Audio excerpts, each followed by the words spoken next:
On this episode 118, wow, 118 of the podcast, I'm going to talk about sickness, eye patches, and quotes, and also a quick little stadium update for you as well. Let's get into the show, everybody. Hello, everybody, and welcome back to another episode of the Luke Who's Talking podcast. How are you doing out there? I hope you are well. Now, just a quick update or reasoning explanation as to why there wasn't an episode out the other week is because, I was not feeling very well whatsoever.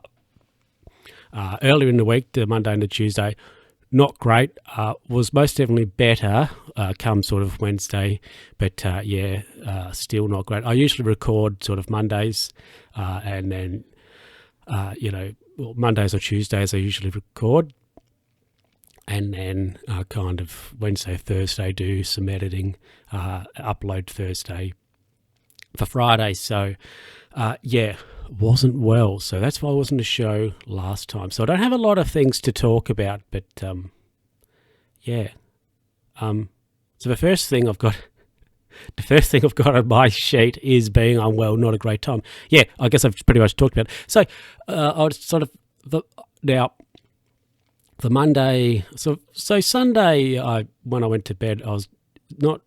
Sometimes you sort of think, oh, something's coming on because you're not feeling quite 100%. Anyway, so I woke up on the Monday and I was like, sort of like a hot, cold fever sort of thing. My sinuses were really quite sore.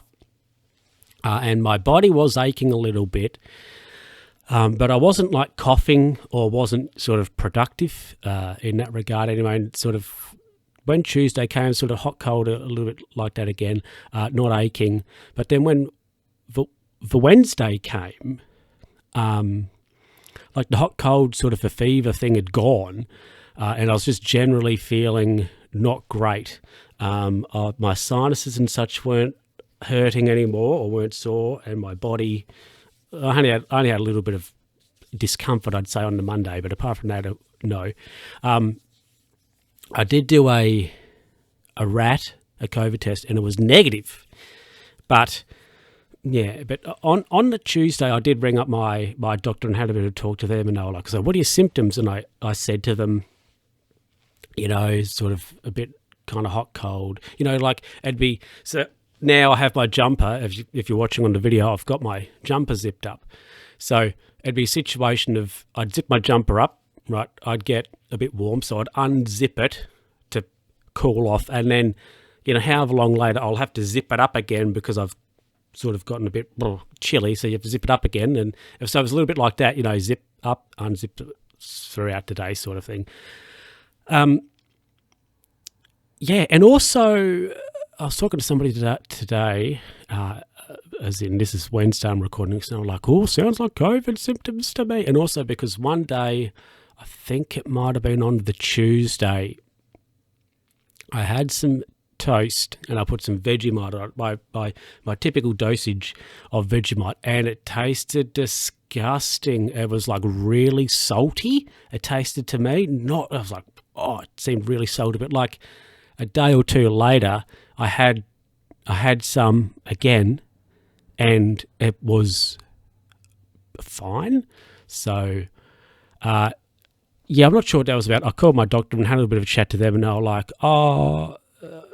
they sort of thought I just had a kind of, I won't use the term generic, but they sort of thought I just had a bit of a virus of some sort. Apparently there's a little bit of something going around, is the rumour.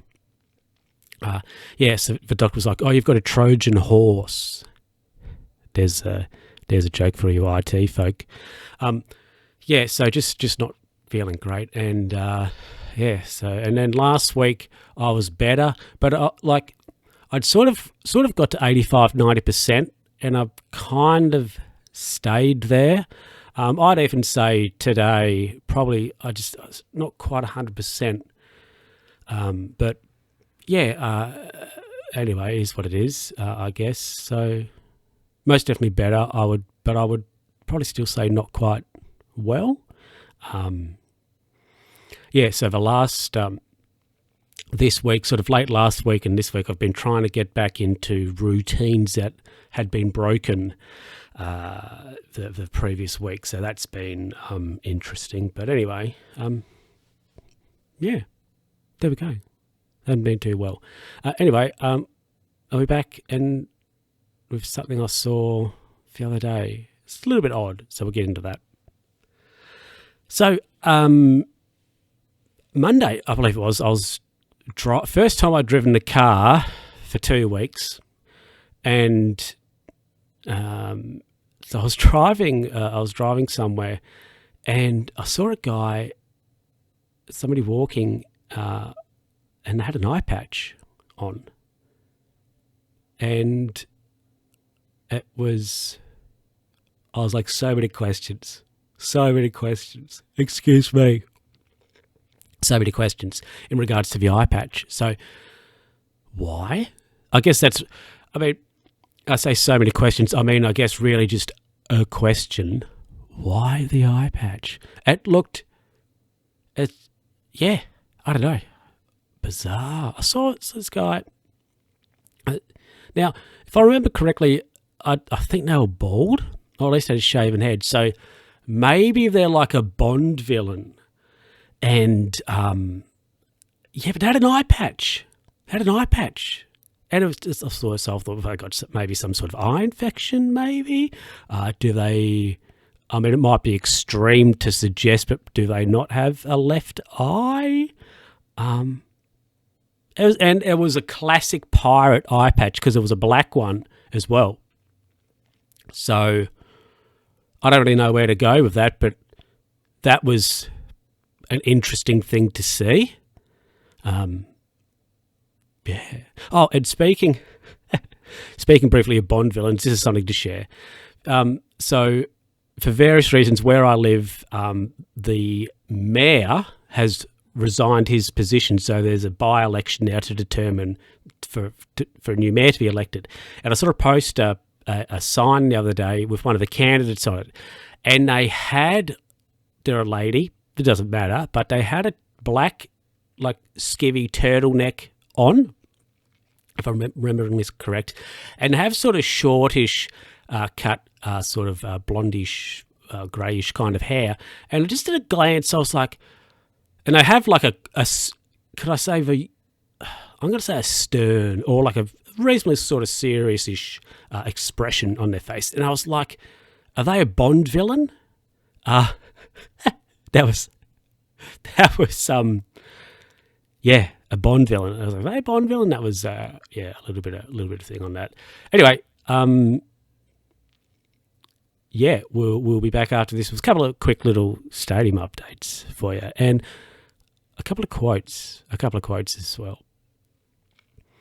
So, last episode I was talking about, folks, how the government have got themselves into a situation where they have to build a stadium so the my state, can get an AFL team. Now, personally, I'll say I don't care if we get a team or not, because I'm not going to change alliances to my current sporting team. I understand some people think it'd be I'm not saying it wouldn't be a good thing. I'm just saying that I have no plans of changing my alliance, because I feel that if somebody, you say you support team X, Y, Z, if you then decide to support team, YZX, where's your dedication? Where's your dedication to your team? There's no loyalty in that regards to me. But anyway, so I'll just say that. Now, there is a parliamentary inquiry, and last Friday, they had the incumbent CEO of the AFL on, and they were quizzing him about questions. Now, it was very interesting. He said that so apparently the state had to work through 10 or 11 different sort of streams. I think he used that term, sort of things to figure out. So they could be granted a license. Now, one of those things was actually to secure funding for a team. There was no secure funding for a stadium. There was no timeline in regards to the delivery. Now, I think it would be more, I think people could cop it more if they were like, so we're going to get the team established playing, and then we will talk about maybe building a new facility for them to play at. I think people would cop that more. But it's now got into, well, you've got to build it before the team can start playing. So I don't particularly think people are...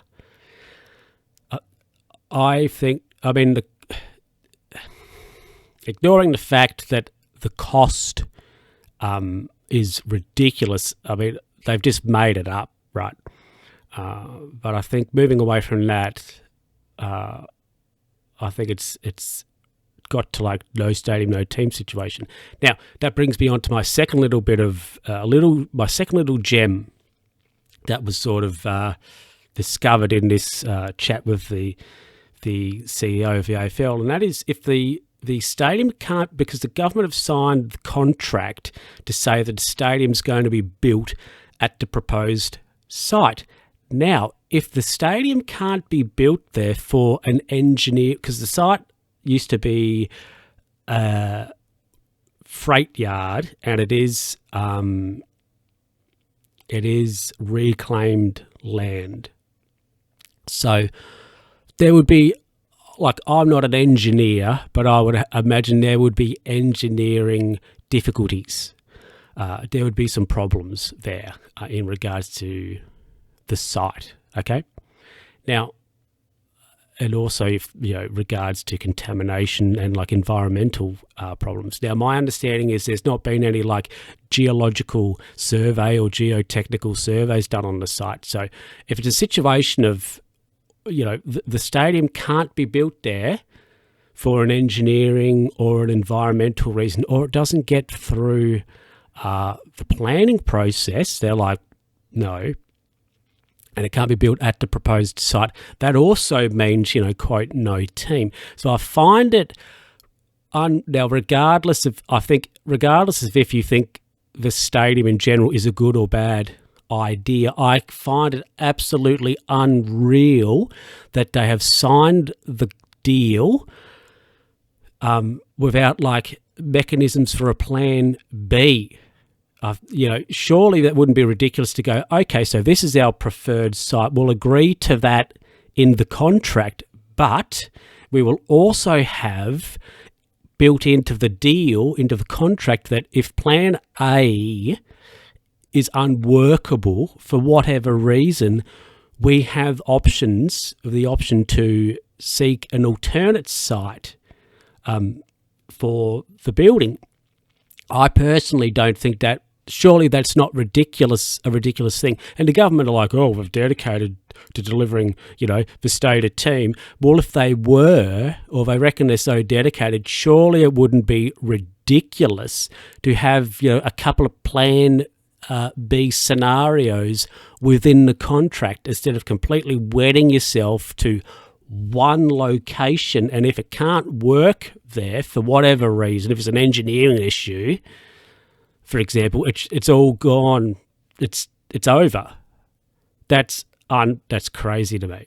Absolutely. And I personally will absolutely laugh my head off if there's a report done and they go, well, actually, engineering wise, we don't recommend a building this large to be built on this site because it won't be able to cope. I'll laugh my head off and I will say to the Premier, so who are you going to blame for this, mate? You, because you are incapable of negotiating a contract with some, alternate plan B, like triggers within it. Crazy. Anyway, rant over. So that's that. Now, also, you may be aware, but you may not be aware, some very interesting legal text was made public last week or late last week over the weekend.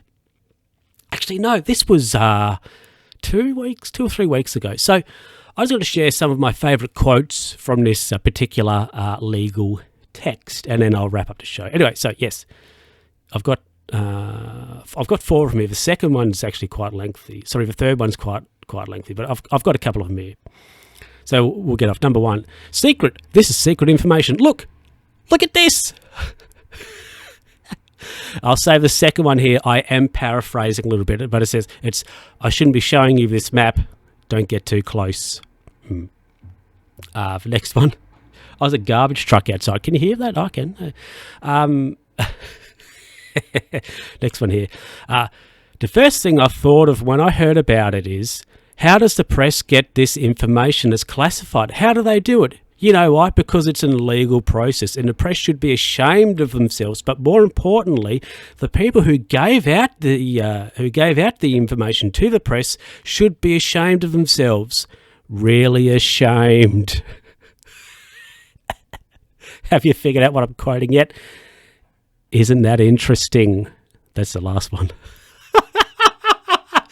We'll be back after this to wrap it up. Well, everybody, that is it for this episode of the podcast. It's actually pretty lengthy. Send me an email, tweet me, all that jazz. Like the video if you're watching on the YouTube's, sub, share it. Tell a friend, and be like, hey, this podcast it's tolerable. You might want to listen to it. Anyway, everybody, thanks for listening, and I'll catch you next time. Bye.